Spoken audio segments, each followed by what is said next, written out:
দেখুন মানুষ কতটা নিচে নেমে গেছে। দেখুন একটা গবাদি পশু মারা গেছে, মহিষ, সেটাকে কোথাও না করে গঙ্গাতে ফেলে দেওয়া হচ্ছে। এভাবে গঙ্গাকে দূষণ করা হচ্ছে।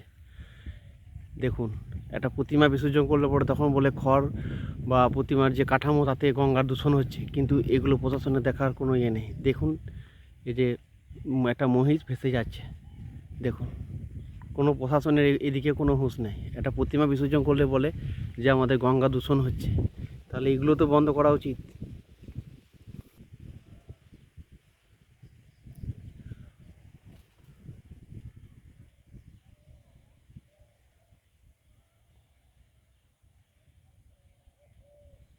গঙ্গার জল কিন্তু অপবিত্র হিন্দুদের কাছে, কিন্তু যখন যেটা তুলে নেওয়া হবে সেটা হবে পবিত্র হিন্দু শাস্ত্র মতে।